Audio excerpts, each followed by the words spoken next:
Hello guys, இப்போ நீங்கள் பார்க்க போகிறது லெவல் 1 எக்ஸ்பிளைனரில் இப்போ devil's return to the school டேஸ்ங்கிற மான்மா தான் பார்க்க போகிறோம். சாப்டர் 2 பார்க்கலாமா? இந்த நாள் தான் என் வாழ்க்கையை சேஞ்ச் பண்ணிச்சு. இந்த நாள் எனக்கு இன்னும் நல்லா ஞாபகம் இருக்குது. பார்க் மின்ஜோன் வழக்கம் போல் அவன் ஃப்ரெண்ட்ஸை கலாய்க்க ஆரம்பித்தான். நீ புத்திசாலி தானே, அப்போ கேம் நல்லா விளாடுவா தானே, ஆமாவா இல்லையா? ஆமான்னு அவன் சொல்கிறான். இப்போ நீ ஆமான்னு தானே சொன்னேன் இல்லையா? இனிமேல் நீ தான் என் கேரக்டரை உயர்த்த போகிற. அந்த நாள்லட்டு லேஜனுக்கும் பார்க்குக்கும் விளையாட்டு விவகாரமாக ஆரம்பிச்சது. டாப் ஸ்டூடெண்ட்டாக இருந்த லீ இந்த நாள்லேட்டு மார்க் படிப்படியாக குறைய ஆரம்பிச்சது. உன் கிரேட்லாம் அதிகமாக இருக்கிறதுனால உனக்கு நிறைய பாக்கெட் மணி வரணும் இல்லையா? உனக்கு தேவையான பொருட்கள் வாங்கணுன்னு பார்க் காசுன்னு கோரிக்கை வச்சான். பார்க் சொன்னான், இப்போலேருந்து அவனை வந்து கவனிச்சிக்க. ஹீரோ வச்சான், இந்த நாள் தான் நான் முறையாக பார்த்த நாள். நான் எந்த பிரச்சனையும் ஏற்படுத்த எனக்கு விருப்பம் இல்லை, ஆனால் லீ எனக்கு படிக்க நிறைய உதவி பண்ணது அந்த நேரத்தில் எனக்கு நினைவு வந்தது. லீக்கு எந்த நண்பர்களும் உதவாமல் இருக்கிறத நான் பார்த்தேன், ஆனால் அதை என்னால் பார்க்க முடியலை. அதை செய்யாத நான் ஃப்ரெண்டு சொன்னான், ஆனால் இது எனக்கு சரியில்லை. அவன் பார்க்க மிஞ்சும் இது உனக்கு பின்னாடி தடையாக வந்து நிற்கலாம். அவன் எதை பற்றி பேசுகிறான்னு எனக்கு தெரியும், ஆனால் நான் இல்லை, நான் எப்பயுமே நல்லா தான் இருந்தேன். ஹீரோ சொன்னான், நிறுத்து இதை, உன் மேலே எனக்கு பயம் இல்லை.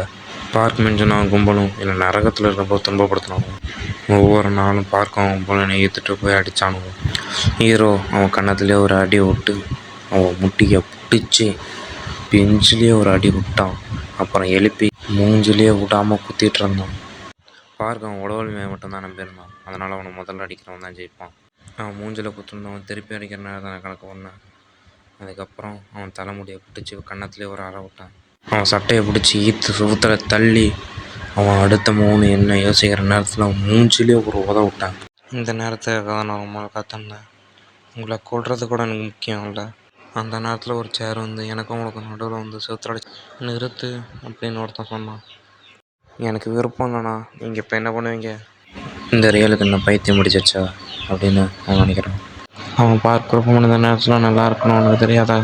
இவன் பார்க்கும் போல சேர்ந்தவன் ஃபஸ்ட் இயர் கிளாஸ் 8ல் இருக்கிறவன் ஜான் மென்யூ தான். உனக்கு என்ன பைத்தியம் முடிச்சிடுச்சு?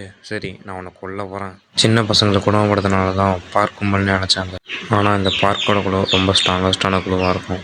இவனும் அந்த பார்க் குழுவை சார்ந்த கிங்ஸ். அந்த நேரத்தில் ஒரு பொண்ணு சொல்லுது, டீச்சர் வராங்கண்ணே. இன்னொருத்தர் சொல்கிறான், வா போகலாம், இது அப்புறமேட்டு பார்த்துக்குவோம். அது எனக்கு புரிஞ்சிருக்கணும்னு தெரியும். கிளாஸ் முடிஞ்சது நான் உனக்கு கண்டுபிடிச்சிக்கிறேன். உனக்கு ஓடக்கூட தைரியம் இல்லை, அது எதிர்த்து நிற்க. என்ன இது முதல்ல குத்துறத நல்லா வச்சுக்கணும், ஆனால் ஒரு கட்டத்தில் நான் கீழே கிடந்தேன்.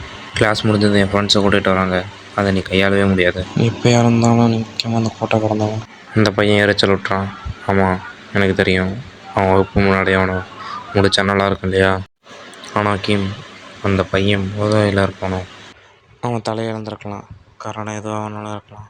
எனக்கு அவன் கோரிக்கை வச்சா கூட அந்த வாய்ப்பு கண்டுபிடிச்சி மதிப்பேன். டீச்சர் வெளியே போனார். கிம் அந்த பாடத்தை அவன் முடிச்சு விட்டான். அந்த நேரத்தில் அவன் மூஞ்சிக்கு முன்னாடி ஒரு காலாகுது, மூஞ்சிலே ஒரு ஓட்ட விட்டு தரையில் கண்டனான். அந்த நேரத்தில் அவன் முட்டியை பிடிச்சி, நான் விட்ட இடத்த தொடர வேணாமா, இப்போ ஆரம்பிக்கிறேன், நீ தவிர்க்கிறத மறந்து விட்டியா? இதோட இந்த சாப்டர் முடியுது.